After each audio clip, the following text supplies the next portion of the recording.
Panel, the romanticization of romance in our current society ignores the fact that for thousands of years, humans have found fulfillment in many other things, oftentimes willfully taking on roles of celibacy in order to focus on other kinds of things, whether it be art, whether it be their career, whether it be acts of service. We think this norm has detrimented not only individuals who would like to find these fulfillments otherwise, but also detrimented to society by forcing these individuals to forsake their passions. What do we oppose in this debate? We're going to say specifically, we oppose the idea that romantic love should be the primary source of fulfillment. And when we say primary, we mean that it should be held above all other sources of fulfillment. So the counterfactual world that we support is a world where one's primary sources of fulfillment is defined by themselves and could be a variety of different things. We think that their primary source of fulfillment could be their career, philanthropy, hobbies, or in some cases, perhaps they could choose to make their primary source of fulfillment love, but we don't think that they should be held to the norm that that should be their primary source of fulfillment. Obviously, we think we're fine with a world where individuals see love as a secondary, tertiary source of fulfillment. They can still fall in love in our world. It just isn't seen as the primary source of fulfillment for that individual. Two arguments then in this debate. Firstly, let's talk about why other sources of fulfillment are equally legitimate and for some individuals more fulfilling. And then secondly, let's talk about why love isn't all that it's cracked up to be.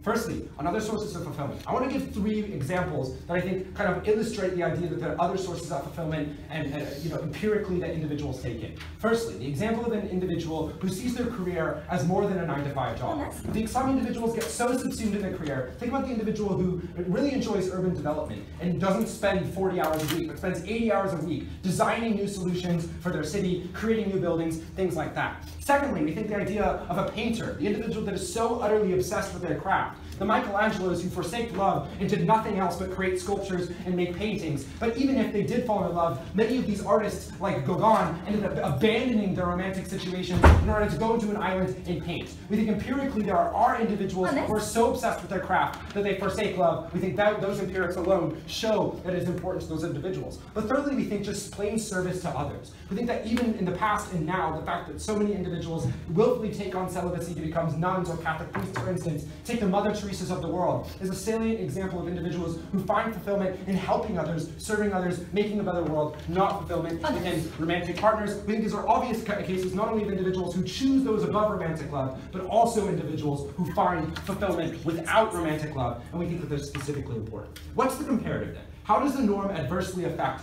all of this? 2 ways. Firstly, it tells an individual that they are failing even if they succeed in the above paths if they fail to find romantic love. No, thank you. That is to say, even if the individual is incredibly successful at urban development, even if the individual is an incredibly fantastic painter, the result of this norm is that individual is failing because they have not found what should be the primary source of fulfillment in your life. If you are an excellent painter, but you are still single, you are not finding true fulfillment, and there's better fulfillment that can be found for you. We think this causes these individuals to be socially pressured into forsaking these paths and to finding a mate. Then that gives us to the second instance of comparison. I think these individuals being pressured out creates a negative detriment to society. Why? Because we think when these individuals who would have otherwise sought their primary source of fulfillment through their career or their primary source of fulfillment through painting, for example, are sometimes pressured into forsaking those in order to find a mate. They're pressured to forsake that in order to being more salient to the opposite sex. They're forced to forsake that in order to pursue off after their marriage. This means less innovation for society. This means less spectacular art when those individuals who would have otherwise found fulfillment in a different path don't go down those paths and instead start to search for love. Go ahead. Moving to an island to paint forever is a very expensive feat, and doing the same thing for charity works the same. Even if I work as hard as I want in a plumbing job, I'll never make as much as a banker. How does your motion make those people feel fulfilled? I think this is ridiculous. There are definitely ways that you can find fulfillment without tons of money, right? You're not going to be able to go gone and move to an island, but you can certainly make art if you're an impoverished individual. You can certainly work a 9-to-5 job, but after that job is over, you come home and your primary source of fulfillment is to paint. We don't think painting materials are that expensive on our side of the house. We think you can get absolutely subsumed with your career as an electrician and making your community a more efficient place infrastructure-wise. We think you could get subsumed with helping your community, running the soup kitchen in your community to make sure that other poor individuals like you are fed. We think it's actually insulting to think that poor individuals cannot find any kinds of fulfillment outside the context of romantic love. Good segue into the second argument. Why is love not all it's cracked up to be and not actually a good candidate for a primary source of fulfillment, right? We think for some individuals, romantic love comprises their most compelling experience. We think this is just empirically true. Some individuals, if if you ask, what's the most a compelling experience you've had in your life, they'll say, my romantic partner, my experience with my marriage, things like that. But we want 3 things to respond to this. The first thing we like to say is that, obviously, this is not so for all individuals. It is not so that all individuals find their romantic experience to be the most compelling. But secondly, we would say, sometimes it's just pure sheer luck of finding an individually who perfectly matches, right? We think not everybody is that lucky in their lives. Some individuals who find romantic love to be the most compelling experience might have been the ones that just were able to find someone who psychologically and physiologically matched them in order to create that experience. We think that not everybody has that opportunity, and opposition needs to prove why that is the case. But thirdly, we would say, perhaps even those individuals who found love to be their most compelling experience would have found greater fulfillment without the social pressure that told them that love should have been that primary experience, right? So even those individuals who say their romantic marriage was their most fulfilling experience, perhaps if they lived in a world and were raised in a world where this norm didn't exist, they would have discovered that painting was significantly more important to them than their romantic story, right? But the second thing we like to say is that these fairy tale stories that love pitches to you don't always end in the happily ever after, right? That is to say, the pursuit of romantic love, firstly for some individuals, just leads them into immense emotional pain. Some people just experience nothing but rejection in their search for romantic love, and they feel like they are a failure in society because of that. They could have been successful as a painter or an electrician or whatsoever, but they are seen as a failure in society simply because they couldn't have found that romantic love. But secondly, we'd say, romantic love is sometimes just chemical based and it wears off. Sometimes you're just like chemically attracted to someone, and 10 years down the line in your marriage, you're like, I don't want to do this. This is why divorce rates in most countries are above 50%, because in a large amount of cases, this romantic love that opposition is going to propose to you wears off for the significant majority of individuals. But thirdly, we would say, is that individuals in those situations feel resentful that they forsook their long-term passion for love. The artist that stays in his small town to marry his high school sweetheart instead of going to New York City to become an artist, 10 years down the line when they divorce their wife, feels like resentment about the fact that their society told them that that should have been their primary passion. We don't want to lock up these individuals who aren't as lucky as everybody. We don't want to lock up these individuals who would have found significant more fulfillment in their career and service to others in art. We think these individuals should be set free for themselves, but also for our society as well.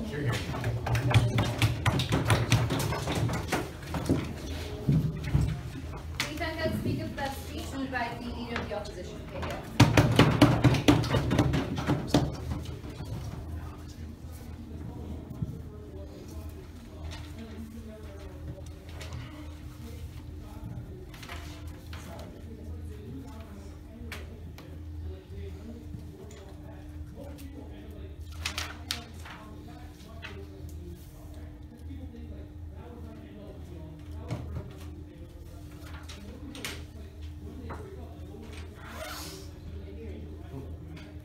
Opening government established for themselves a very narrow burden, which is that they think that love should not be the primary source of fulfillment in society, but rather that we should embrace a society where there are a multiplicity of norms that you can adopt into as an individual.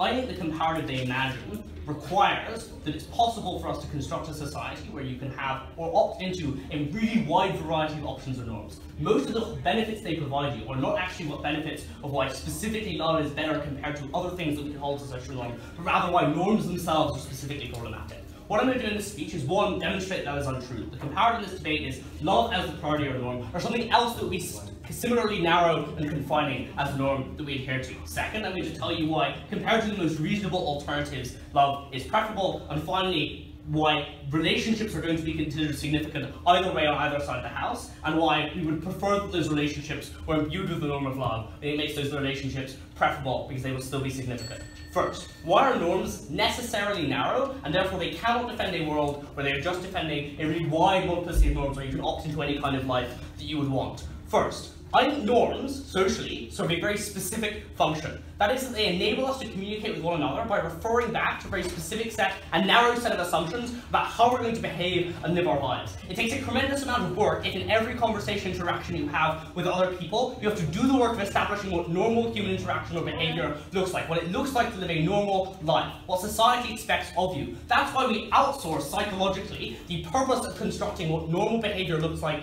to society. But necessarily in order for it to fulfill that function, in order for it to simplify communication for us psychologically, psychologically, in order for it to ensure that we can have an expectation about how society is going to be structured, it has to be narrow, because serving that function is done more optimally when you have a norm that is centered around a specific set of things that define what human behavior ought to be, rather than a really wide and broad set of things where you can be whatever you want to be. I think that's not probably what we would prefer to happen, but that is what naturally happens as a consequence of the way social interaction happens within society.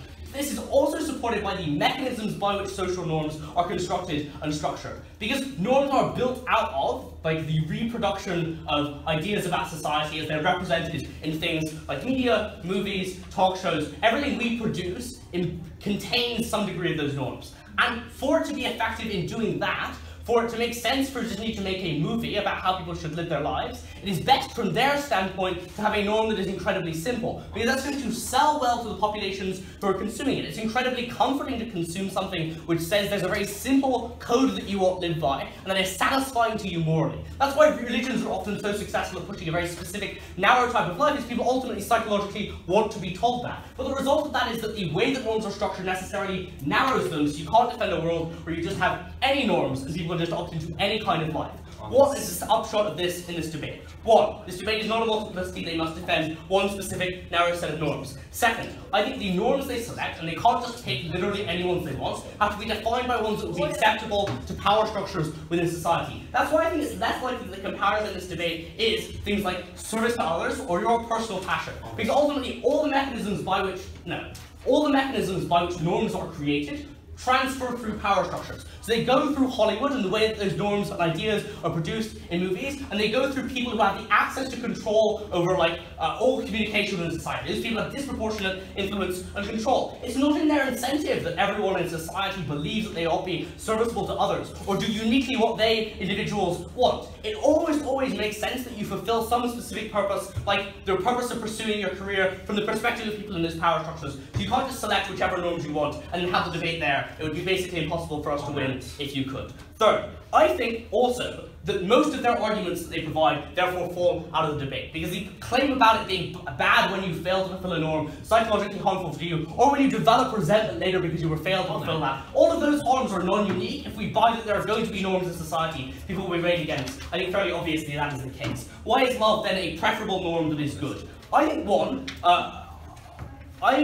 love is far more accessible than the majority of the alternatives. Because love, fundamentally, is about how you feel about someone else, and the idea that that feeling might be reciprocated. I think that is distinct from most other forms of norms, which are defined externally. So if your norm is something like religious piety or economic success, the outcome for that, and whether we evaluate you're successful, is defined by society, right? It's defined externally. So it's very easy to say you actually failed to fulfill that norm, and it's more coercive, and critically, people who have less access to economic resources are, as a consequence, less able to fulfill those norms. So structurally, people who are able to fulfill norms like economic success are people who are economically well off. I think this also applies to the ideal case that opening government wants to stand behind, things like passion and service to others. Those things are best maximized when you have access to more resources, or are therefore able to do more service to others. So you'll be ranked more highly than other people in terms of social status. Your capacity to fulfill your passion is always reliant upon your talent, which is randomly distributed in society, but also based on your capacity to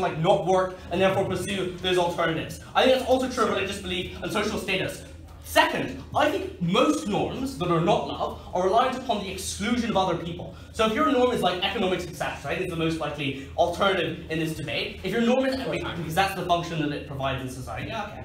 Okay, so you say love is not exclusive and totally accessible, but you forget that love requires the consent of another individual who wants to love you back, which does not always happen for individuals. If you create a painting that is just between I'm willing to believe not everyone is going to find love in their lives. I think far more people are going to be able to find another person who's willing to love them than they are to be able to achieve the high echelons of economic success structures in society. This is accessible to a wider group of people than the things that you're promoting. I think that's also true for passion, right? Very few people are talented enough to have a passion that would be successful or socially recognized in society. Everyone can feel good and have that be socially recognized by their peers. In order to be socially recognized for your passion, you have to be exceptionally good at the thing you do. That's not a thing that most people can do. But also I think love is much more about other people. It's about satisfying your relationship, your empathetic relationship with other people, as opposed to defining that in terms of some tangible outcome that will be easier for people to fail, and therefore the harm of that psychological trauma is greater. I also think relationships are going to be significant on either side of the house. Why? Because I think social structures are going to continue to to be defined by religious institutions that prioritize those relationships. And they also think there's economic imperatives, right? You're better able to lead a good life if you can divide resources, but also a lot of people want to have children, and as a consequence they're going to more likely to enter into relationships anyway. Given those relationships occur, I think that nullifies a lot of the harms associated with love, because there are actually problems with relationships. But also those relationships become worse when the purpose of those relationships is imbued in other norms, like the religious value of entering a relationship, or the economic value of entering that relationship. I think that makes you more beholden to the other person, and less accountable in those circumstances. Proud to oppose.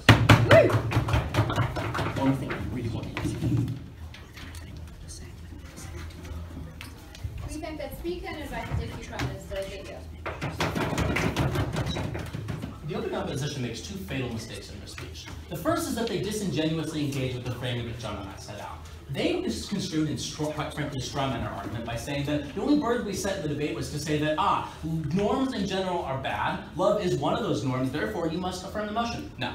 The argument in our case was that love is a specific type of norm that clouds your judgment and precludes you from being able to discover the things that you would actually otherwise allow yourself to do. They are filled with chemical balances that affect and cause us to make irrational decisions. They force us to make trade-offs at very early ages of our life, which is going to be displayed in my speech, that precludes you from being able to do the things you want. You lost the debate when you strawman John's speech. The second mistake that they made was to fail to be comparative. That is to say that they got up and said, oh no, well, opening government was comparative, even though they were, they just didn't address the case. And then they got up and talked about how hard it is to find a job and how hard it is to do these other things. We think it's far more difficult on our side of the house to achieve the impossible standard of finding love that is far more exclusive on your side of the house. We're actually going to explain why and take the L out of the debate. So, first of all, how does this norm affect the everyday decision making of individuals? We're going to walk through the specific ways this norm infects our daily lives and causes us to make really dumb decisions. Let's start with the very early stages of development in life. And the framing at the top of this point starts with something incredibly important, which is that not only does this norm exist in society, but it is an expectation that is coercively enforced. It is socially mandated in the sense that if you don't find it, other people punish you in ways that they don't with lots of other norms. The reason is because if you don't find it, is because there's something wrong with you as opposed to something wrong with your socioeconomic status, which is something that you quite literally cannot control. The second is because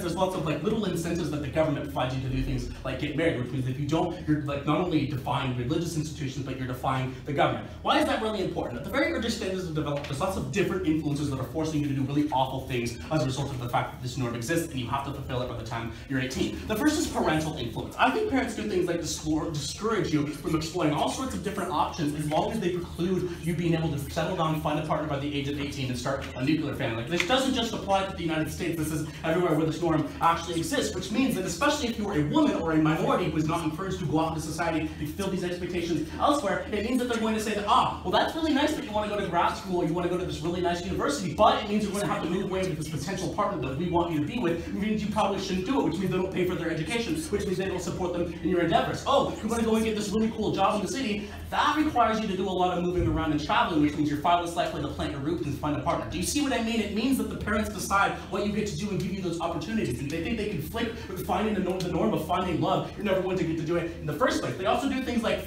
shape your decision making in very awful sexist and patriarchal ways. So they say that, well, that's not the sort of thing that a man would like you to do, the sort of thing that your future prospective partner is going to want you to do. You should probably change the way that you dress. You should probably change the way that you put on your makeup. If they don't fulfill those expectations, they impose very sexist norms on how you should dress and act. They make you put that clothes on before you go out at night. Those are the sorts of things that derive from the norm that you need to find a suitable partner, which is attached to the norm of you finding love. The second pernicious thing in this debate as a result of the norm of finding love is the psychological carrying effect. What do I mean? If you know that there's a social expectation to find love, that means there's a social expectation to find a partner, which means that if you're approaching the age of, say, 18 or 19, you know you're running out of time. And if you haven't found a romantic partner, I think people convince themselves that they can settle down and find love with the person, even though those partners aren't necessarily compatible for all of the reasons that I just gave you, right? If they don't, there's an extreme amount of corrosive pressure around you that denies you opportunities and socially excludes you as long as you don't do that. That means that we contend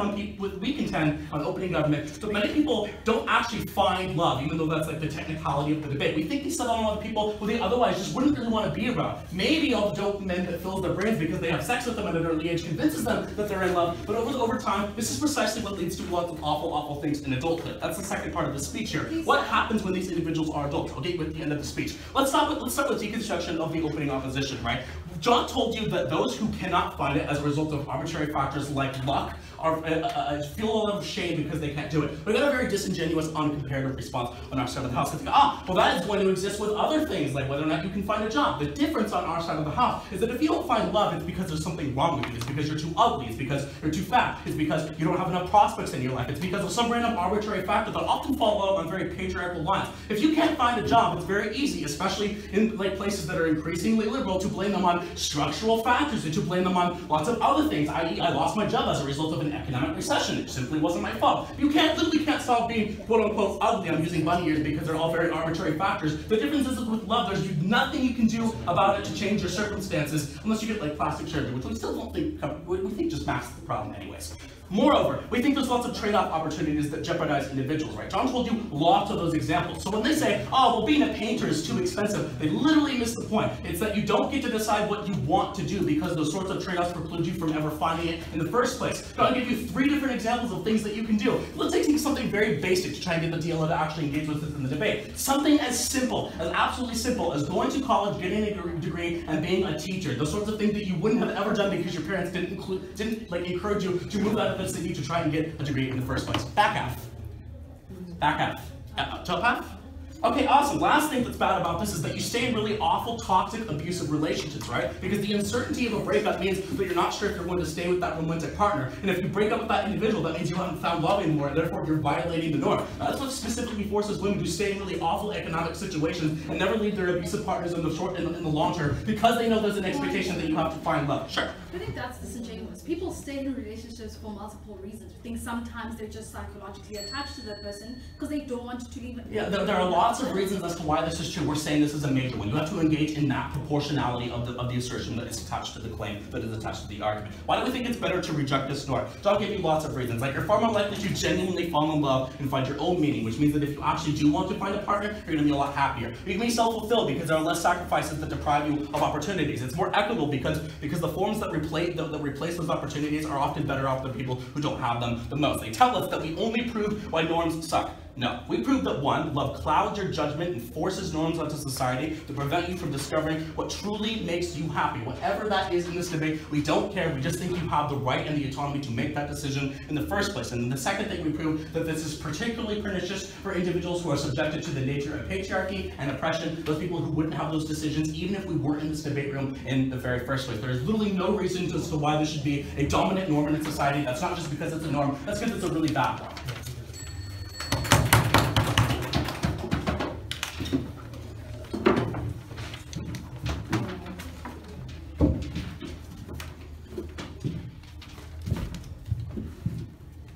We think that speaker and invite the deputy leader of the opposition.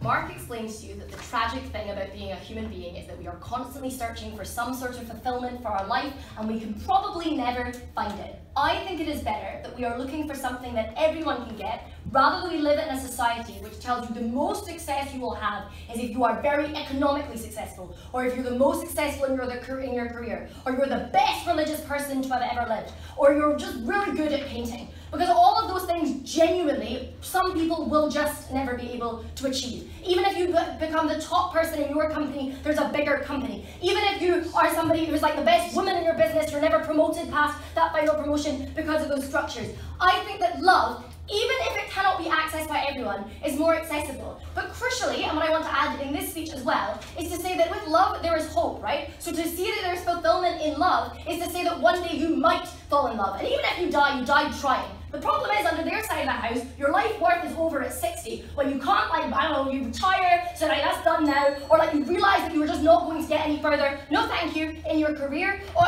and so on. I think that in our side of the house, you have an understanding that you can get fulfillment one day, and that is far more important for the human existence, where all we want is purpose, than anything they can bring you under their side of the house. Okay, I'm going to start, this is going to have a structure-ish, so we're going to start with an explicit rebuttal to, I think, the one sort of new point which I think is very important we get out of them, which is the idea that if you don't find love, there's something wrong with you. But then I want to talk about why the idea of relationships is far better on a side of the house that prioritises love. And finally, I'm going to do like a sort of comparison, final weighing between the different other norms which I think are likely to exist. Note, they can say all they want that Mark didn't respond to their analysis within their speech. That's because Mark's analysis, I think one does respond directly to some of the things they say, but also kind of knocks a lot of it out the park. And we needed to hear more about why another norm will not just fulfill that gap. Because we explained to you that is what we are always looking for, it is what has always happened. Even when they're saying men used to dedicate their lives to religious texts, that was at a time when the norm was for men to dedicate their lives to religious texts. I think they have to prove to me more that this isn't the case, and that another norm won't fill that vacuum, and that norm will not be more damaging. Okay, the idea that something is wrong with you. I think the first thing to say is that when you are going for a job or so on and so forth, they try to posit this by just being like, well, they all live in nice liberal places and they're like, not gonna care. I think it's actually very unlikely that if I go for a job and I'm rejected, my dad will ever say it was probably because you're a woman. I think firstly, a lot of people are unaware of those structures in society, and you probably are as well, right? So I actually think that failure is still put on you. So at best then, I think it is like mitigatory, or it is to say that I think at best then, I think it's like an equal problem that you're likely to occur. But also I think that they keep saying, well, you'll have someone to blame. Blame is fine, right? I can blame society, I can blame the boy who won't love me back, all of those things are fine. But what is better is success. Under their side of the house, no, I think you are far less likely to ever find success because some people are just shut out and it will never be recognised. Whereas under our side of the house, you are more likely to one day find success in that way. So I think that whilst it is true, no thank you, that some of that blame is put on you, that is also true of anything they can see on your side. Look, if I can't go spend my life being a painter, it's because I can't paint. That is my fault. I just think that same problem occurs under their side. I can't donate to charity because I've got to work hard to serve my family. I think there are lots of reasons that is still the case on their side. No. Better relationships then. They tell you that under their side of the house, love pushes you into things. I think this is really odd because ultimately I think you find much better relationships under our side. Their problem is stuff like, look, if you do this, you're going to have like families pushing people into relationships, saying that love is the most important. Crucially, I think relationships, regardless of this motion, can still be viewed as a really important part of your life in society. This is what Mark tells you. I think religion is still saying to you that getting married is still a good idea. I think there are lots of things like, it's just economically easier to have two parents raising a child and you might want to have a child. That means you're likely to stay in a relationship. No, a lot of people do have a biological urge or just like a want for that. I think it's likely that's going to happen. It's also nice to know there's somebody there that's always going to be there for you in that like exclusive way that romantic or any relationship, no thank you, romantic or otherwise, provides. Why then do I think it is better that those relationships are based on romantic love than otherwise? Because when my family tells me I have to marry someone because it's like good for me, I can say, well no, because I don't love them, right? Because when ultimately I'm in a relationship with somebody who's treating me poorly, I can say, this isn't what love looks like, change it, rather than focus on the fact that they're good economically for me, which I think is what I will begin to base my relationships on under their side of the house. Because what else would I base it under? It'd be like economic security and so on. I think that changes, which is why when they just no thank you,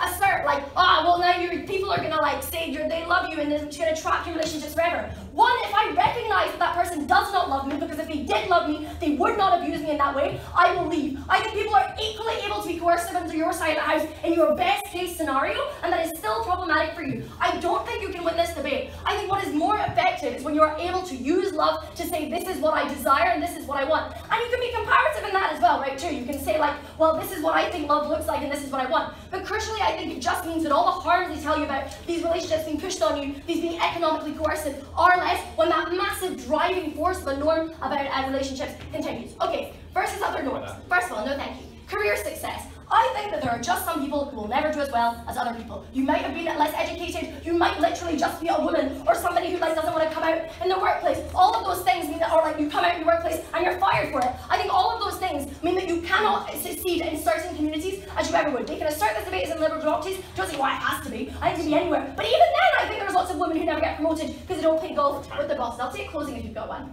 Alright, so why do you think that this norm will have opt-out mechanism if that is imposed very strictly to all members of society?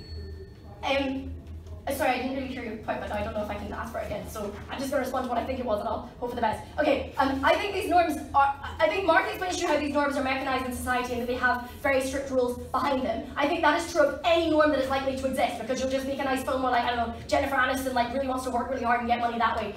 So like, I think there's just other ways that you can mechanise these norms that way. Okay, so I think the difference with career success then is that whilst you might never be successful in your career, there is always hope that you will be successful in love. In terms of economic success, I think it's the same thing. There will always be someone who makes more than you. You might be the richest person in your country, you might not be the richest person in another. I think there is always that force for more, which you never get, so you never find fulfillment under their side of the house, whereas our side of the house says that love is enough. I think that is incredibly important. But also in religious success, which is another thing they actually predicate their case on saying would be really important. You'll never be perfect for a religion, because there's lots of different things that have changed over time. You might want to change with those, so you might end up converting back to quite a conservative version of that religion. But even in their best case scenario, I think if you do try to be perfect, you end up replicating some of the more harmful parts of that religious aspect in the first place, which I don't think is a society we want. I think that norms are terrible, but we are all going to suffer for them from eternity, and I would rather suffer one that tells me I should love and that's enough, than one that says I should work really hard and hopefully one day I'll succeed and be sex and live proudly.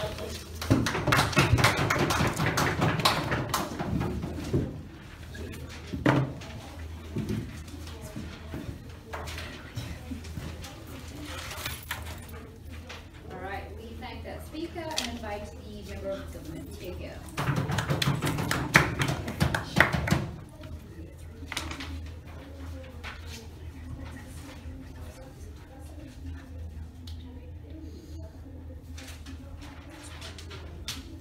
Madam Speaker, on closing government, the framework that we would introduce to you is that we would recognize that individuals oftentimes would feel the need to have some sort of personal and intimate relationship with other people.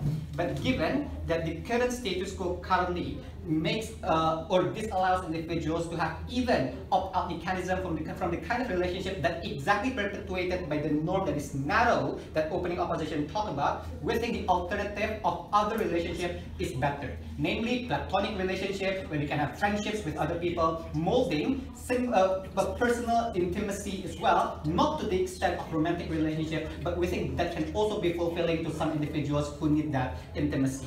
Given that, we will also contest directly with the with opening opposition. When they talk about the accessibility of love for individuals, we will contest that it's not going to be the case, but more importantly, that's also going to be damaging to the individuals already in the relationship. And that's also the way we distinguish ourselves with our opening. Because opening talk a lot, and you should credit them for telling that some individuals wouldn't be able to self-actualize themselves due to inability for them to choose other activities, for example. That is true. But however, what we think to be the main victims of the current norms is those individuals who are already feeling that they need this intimacy but unable to even evaluate and self-introspect the healthiness, the health of their own relationship, and we think that's absolutely pernicious for them. The homogeneity that pop culture emboldens and perpetuates, ladies and gentlemen, the movies, the talk show that opening opposition explicitly talk about is exactly what's damaging these individuals as well. Given that, I'm going to talk about two things in my speech.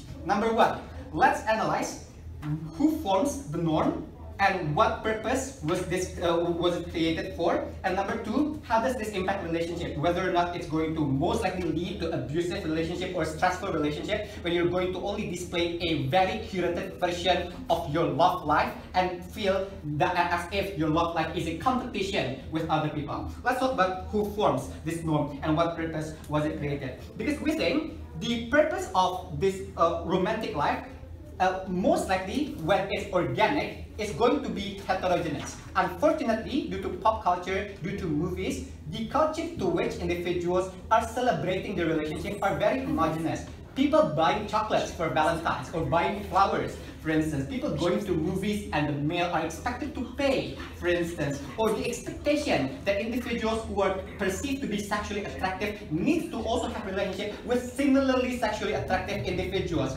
We think that this is the expectation that is created by pop culture, ladies and gentlemen. That this also makes the culture to be very homogeneous and makes individuals unable to then see the way to which they should have different possible fulfilling relationships. We think that this is important for at least three reasons. Number one, individuals on their side of the house, wouldn't be able to pick and choose the kind of activities that may be fulfilling with their partners. Within the kind of activities that are being enforced for you to be perceived to have a successful romantic relationship by society is going to be very homogeneous to the extent that's going to damage the individuals already within the relationship. Number two, no thank you. We think that this culture or these norms is going to be self-perpetuating, especially in absence of challenge to that norm. And we think that the individuals, when they're unable to do that, would feel incredibly oppressed within that relationship as well. But number three, it leads to normalization of commodifying your emotion and your relationship, ladies and gentlemen. That's the reason why in social media, as individuals continuously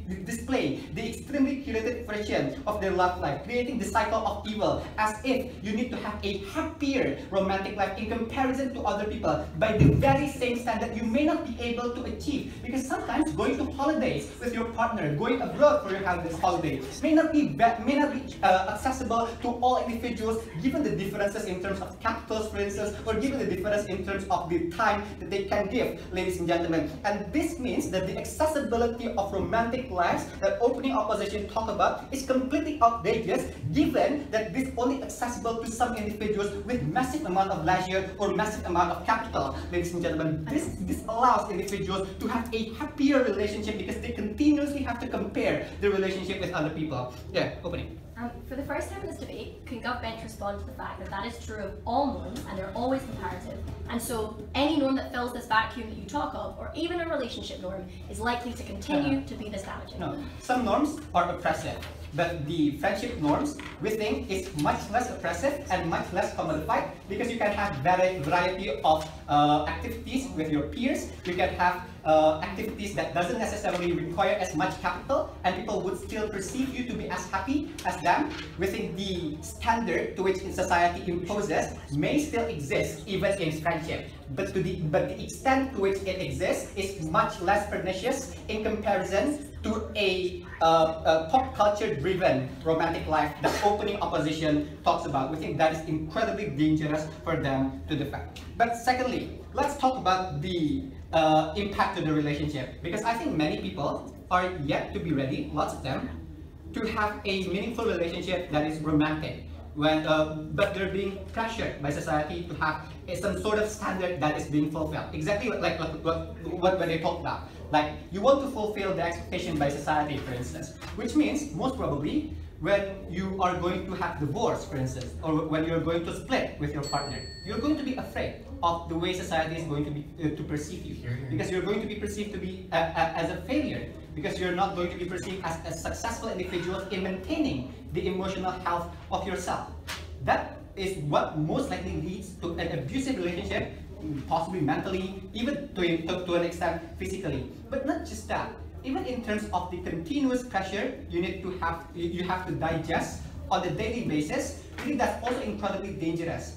Trying to compare yourself with someone, trying to continuously showing that you're happier than other individuals and making it a competition is an absolutely oppressing lifestyle to have. We think the lifestyle that is being pushed by the pop culture as well is going to heavily focus on the materialistic standard as well, which is going to even drive individuals to an even more stressful type of work, even a more imbalanced way of living, and we think that this is incredibly dangerous for them. The conclusion of the debate are twofold. Number one, the pop culture driven romantic life that we're talking about is only going to damage the individuals already within the relationship. This happens, one, in the form of the accessibility of love, but also in the form of the way that they're going to evaluate their love life. For that reason, we propose.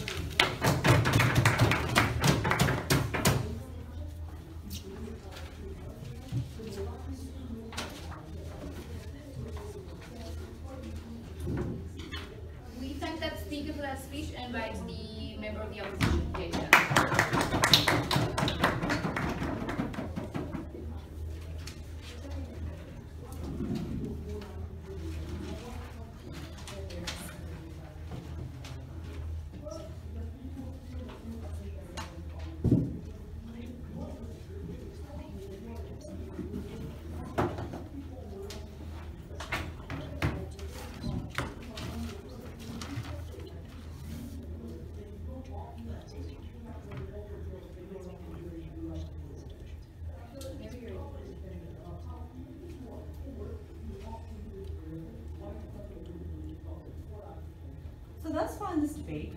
government that tells us that love has some specific harms, right? Or like some general harms that norms have overall, right?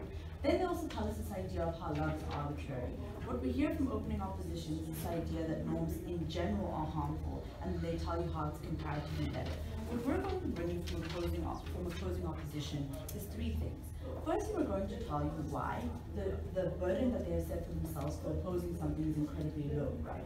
Secondly, we're going to tell you why we actually like the fact that love may be somewhat arbitrary. But lastly, we're going to tell you how this is a specific norm, not because we just arbitrarily decided it, but because people chose it because it's what's most fulfilling for them, and what that then means to oppose it, right? So we think firstly, the burden that they set for opposing something is really low. They tell you you oppose something when there's alternatives. We tell you that's simply not true, right? There's alternatives to the kind of drinks you can have for lunch. That doesn't mean that you would oppose something like Coca-Cola just because there's alternatives that may do the same thing. Then they tell us it's arbitrary, right? And we tell you that even if it's arbitrary, well, you still don't oppose it. A lot of things in life are pretty arbitrary. They're pretty meaningless. They're pretty not going to give you economic sustenance, but we don't oppose it, right?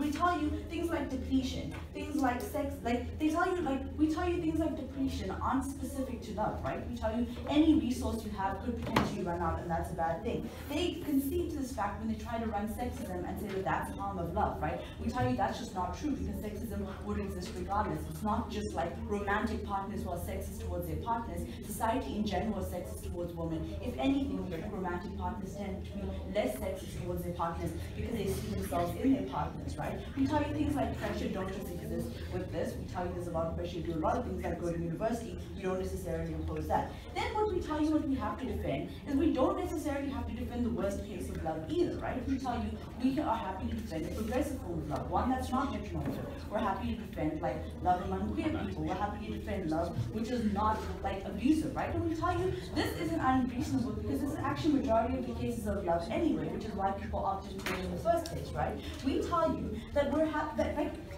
closing government brings this extension about how love is very accessible because it's classless. We tell you love is comparatively far more accessible than most things, right? Which is why obviously people who are impoverished are still able to indulge in romantic love. But secondly, we think that anything has we think that's just classism, and we think classism is prevalent in everything, but it's actually less prevalent in romantic love. So this then brings me nicely onto my first point, which is this idea of why these norms exist in the first place. And this is something that no one's engaged with thus far in this debate, and that is that these norms weren't just arbitrarily chosen. They were chosen by people because people autonomously decided that this is what gives them the most fulfillment, right? We tell you it's just intellectually superior to think that you can just decide that because something's a norm, it's just inherently harmful, right? We think that's not true. A lot of things in our society are norms because people decided that that's how something should be, and because that's what gives them the most fulfillment. The conclusion here, panel, is that it's just false to assume that just because something is a norm means that it's inherently harmful, right?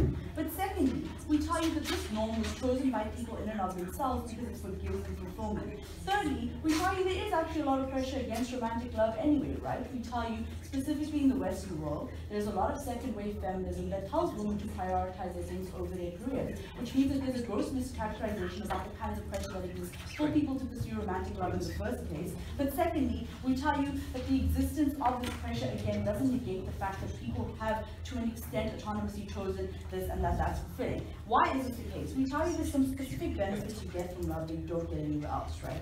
We tell you here, panel, firstly, we think that the kind of benefit you get is you get exclusive attention, right? We tell you when you get attention from a specific person, that's far more beneficial to a person, and that's something that exclusively comes from romantic love, because there's no other real structure in the world that's going to give you the same kind of specific attention that is tailored to you, right? We tell you it removes things like loneliness. We tell you states like Japan have increasing amounts of bad mental health because people are constantly in a phase of loneliness, right? We tell you human interaction, even under their characterization of how human interaction in general is good, we tell you it's specifically better in romantic love, where it's more tailored to you. We tell you things like sexual fulfillment is something that you get exclusively from romantic love, right? Perhaps not always, but we think in a lot of cases you do. That also releases endorphins and in general increases your pleasure, right? So if you're going to use the utilitarian framework of pain versus pleasure, and then they come here and tell us love just clouds your judgment, and that doesn't negate anything, right? Because even if you're maybe like not the most rational. The point is you're still deriving pleasure from it, and it's still pleasure, you can't negate that. But then they also tell you like love has harms, like you're going to break your heart. We tell you the fact that people enter that knowing that their heart may be broken but still consent into that is because they find fulfillment within that, and on the comparative it's still a good way out. But then we tell you like arbitrariness, right? We think even if love is arbitrary, even if it doesn't really get you any economic benefits or anything, we tell you we're fine with that, right? Because we live in a society that values the human body based on its ability to produce labor, based on its ability to be valuable to a capitalist system.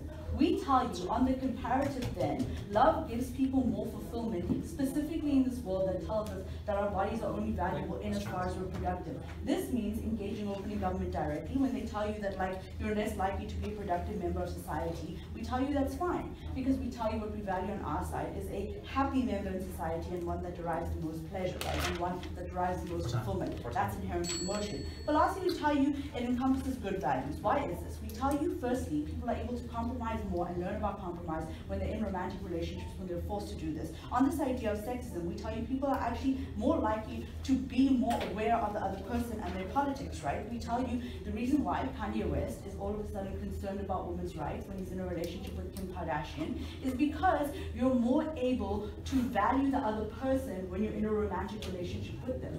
This means then that it's less likely that you're going to get more sexism. You're actually more likely to get less sexism and more compassion. They tell you about things like selflessness and things like charity and why that's an inherently good thing. We tell you you're more likely to have charitable values or even encompass charitable values when you're able to give to another person, right? And we tell you romantic relationships necessitate a person to give to another person. And if they value things like charity and selflessness, then we tell you that happens on our side when people are able to give to people, specifically when they're in romantic relationships with them, and when they're able to see humanity in people because they're in romantic relationships with them. Thus, we tell you that the burden of opposing something isn't just about it being arbitrary. The idea of opposing something has to be something that's specifically harmful, that outweighs all the benefits that society themselves have decided don't make the way up. We tell you people have decided to create this norm because it's one that's inherently valuable. Very proud of it.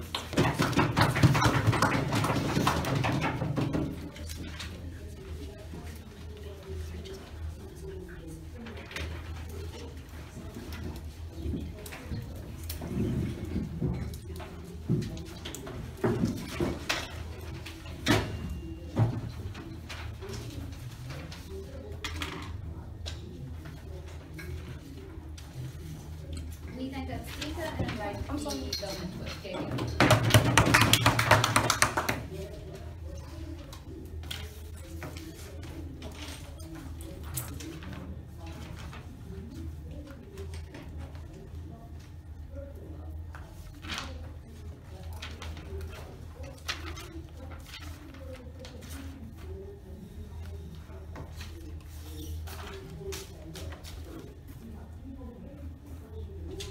Hence, the entire bench talked to you about how love is accessible because it is an internal emotion that you experience and you have full control upon that emotion.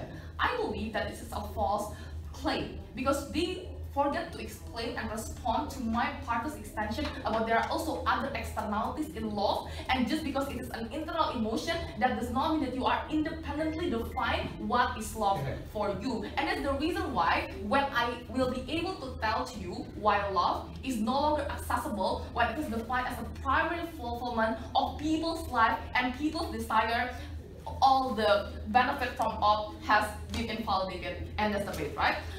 I'm saying on CG that we are not saying that love is entirely bad. We are saying that the imposition that love and romantic relationship is the utmost hierarchy of interpersonal relationship, and in comparison to family relationship or friendship or platonic relationship, that is less in comparison. So we say that we should also remember what will happen to people that already choose to stay in a relationship that's romantic, and how will this norm will impact those relationships, right? We also need to remember about how people succumb to this norm significantly, right? So they cannot run away from their burden by saying that, well, people still have opt-out mechanism anyway, because they don't. All of their benefit will be reduced if people don't succumb to this norm. So all of their benefits can only come if that happens, right?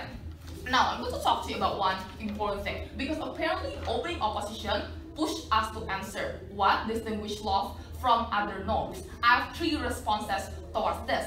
First is because the norm is already commodified, because there are certain emotional infrastructure that people need to say or people need to buy in order to say that my love is right now fulfilled, that my relationship is right now complete. Because when you are in a relationship with someone, your love is not complete if you don't go to dates, if you don't go to cinema with your partner, or for example, when you don't move in with your partner, for example. We see certain expectation in ideal relationship that this norms create and manifest, create unhealthy standard of relationship that is unrealistic and unattainable for a lot of people, and that's creating love that is not accessible for everyone. Because right now, for example, financially vulnerable couple will feel that their love is not fulfilled for them because they are not able to have those type of relationship and expectation that they require to have in the first place, right? No, thank you. And we say that just because this norm is already commodified, it's no longer accessible. Now, on the second issue,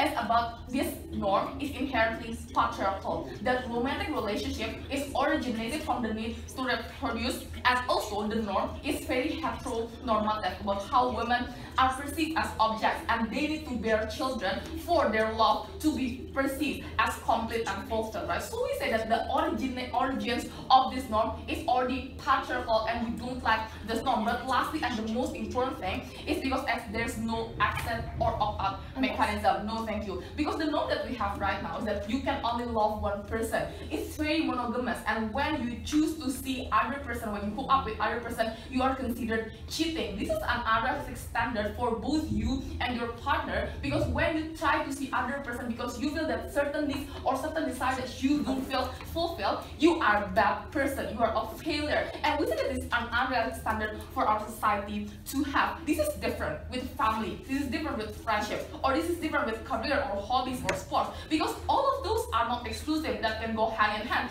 I can pursue debating with dancing, for example, and that's the reason why it is different, and that should be the primary fulfillment of your life, not romantic relationship that is going to impose that love needs to be monogamous, right? No, thank you. But now, who are the people who are most vulnerable? Because people like you and me, most probably, who are not going to be that severely affected. But on Closing Government, we specifically talk to you about how people who are brainwashed and indoctrinated that love is their primary fulfillment. Those people who are committing to arranged marriage and having domestic abuse, and they don't have the capacity to go ask for divorce, because then when they ask for divorce to their husband or to their wife, they are perceived as a failure. And this creates continuity of a lot of people stuck in a domestic relationship or domestic abuse, because they think that if they choose to opt out, they're less of a person. What I'm trying to say here, that the importance of my case is about the survivability of these people and about how they should have the agency in order to choose what type of relationship that they want to have. Yes? Your extension is premised on the idea that friendships and family relationships are better. I can be pressured to have a best friend because the TV told me to. I can lose my best friend. I could not walk down the beach. Like, I didn't go to the fun tour with my best friend, which makes me a less good friend. I didn't buy them such a good present. All of the problems with relationships are still true of families that might throw you out as well. They can still end. Please. But this always needs to be comparative, right? On a scale of probability, more likely what you watch on TV is more likely couple kissing and having sex, for example, in comparison to like clicks on friendship, right? But also I'm telling you that the friendship right now is already going to progress much more in comparison to relationship. How is that so? Because right now people go to romantic relationship because they want to reproduce, because they want to have family. In friendship, you don't have strings like that, and it's the reason why this is different from friendships. Like, so we say that's going to be better. Now I'm going to also talk to you about how OO talks about how OO talk that love is apparently a good norm, because love is going to be accessible and at least you can try. I'm going to tell you about how, for example, in economic activities or in other hobbies or self-actualization pursuits that you try to have, you will have better ability to climb the social ladder, for example, because now you have education that's currently designed by the government in order to creating an activities that's going to create better social mobility, for example. So we say that there are efforts. We know that in romantic relationship we don't have those type of efforts that's creating this stuff that's not going to create any benefit for individuals. The conclusion of this debate is that what's going to happen to people that has already that already has romantic relationship is that right now, even if that their relationship is healthy and you are comfortable with your partner, you find yourself comparing to the construction of ideal relationship, and people find the need and temptation to search for the most ideal and perfect partner because you feel that you are missing out. This is the most important contribution in this debate, because even if all is true that love is accessible, now with this norm, love is no longer accessible because people in relationship are constantly bombarded with insecurities because they feel their relationship is less in comparison to the perfect culture in pop culture, in media, and Instagram. So given that their best case scenario happened, that love is affordable, these norms prevent that. And that's the reason why this is the most important contribution if you consider that as a deadlock in this debate. We are very proud to propose this debate.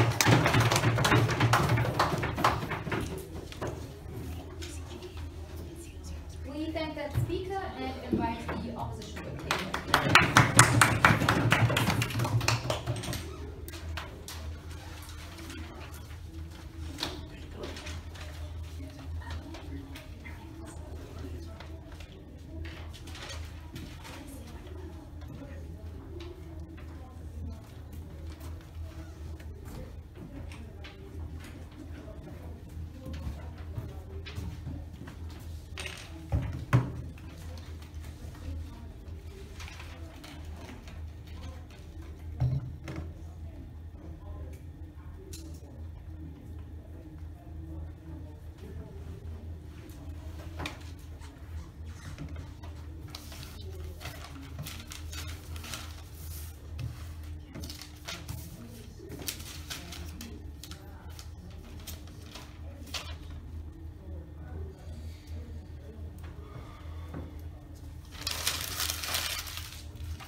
The greatest contradiction in today's debate is that side governments, well, especially opening governments, is against the limitation of an individual's agency and autonomy when they're in a relationship. But the weird thing about that, and why our extension is important, is that they fail to understand or see that their case also does this. Because when you prescribe to humans what the priority of fulfilling things ought to be, we think you impose a will on those individuals that caps their agency, a will that undermines their autonomy. That's why extension is important, because what we support is individuals organically making these decisions. And that tells you that humans are the best person to assert value to relationships. How they make this priority is entirely dependent on them, which is why we win this debate. So what then is the first question? The first question we need to ask ourselves is, are there better alternatives to love? So the first thing that we get from side opening governments is the idea that the primary source of love should be a second or third fulfilling thing, and there should be other things like your career as well as service to others that come first. So the first thing that we tell you here is that it is bad to engineer personal human relations, which is essentially what our extension is. Why is this important in relation to their case? We say because firstly, human beings have the best capacity to assign value to their own relationships. The reason for this is that firstly, they're primary actors in those relationships. We say they also make expectations in those relationships, things like wanting to attain a certain level of maturity or security. Extensively, we would say they can best evaluate the value of those relationships. So what then is the harm, and this is in response of their case, what then is the harm of them placing pressure, or rather placing a priority of fulfilling things? We say the first thing is that you limit the happiness of those individuals because you coerce them to value things in a particular order. Why this is harmful is that the humans are inherently different. What this means is that different things will always have different values to human beings. So what you do is to homogenize human beings, which thus limits their capacity to be happy, because now they are coerced to have to believe that the best thing for them to be fulfilled and to live a happy life is to have a successful career and not someone that they love. We'd say this extensively limits autonomy and agency. You homogenize this person, you limit their capacity to act in a way that they feel best maximizes their interest. So the conclusion here is that their model perpetuates their harms because their model doesn't ensure that human beings maximize their happiness. Their model prescribes a way of living to human beings which can in fact maximize their harms. The reason why this is important is that having a fulfilling career isn't necessarily what is best for certain human beings, especially when OO characterizes that as careers and like being a fantastic philanthropist, being things that are inherently unattainable. So we say on that interest, they lose this debate. The second thing that they then tell us is specifically on the alternative sources. And what they tell us are things like having a better career as well as performing service to others. The first thing that Anam tells you is that capitalism is created the very idea that they perpetuate, that a human being is valuable insofar as they labor outputs. We'd say this is bad because one, like we told you, this is something that's inherently unattainable. The second response I'm going to give to this is that society also places a weird sensationalization on certain careers. So for example, being a banker is considered like more prestigious, and being a person who lays bricks is less prestigious. This means by virtue of existing in society, individuals will inevitably come to a point where they feel that a career is no longer valuable, or that their specific career is not valuable because of how society sensationalizes certain careers. We say you don't protect those individuals from that. You make them stay in those situations and somehow feel like they are not valuable because their careers aren't as flourishing or great and sensationalized by society. We say individuals are still open to harms like not being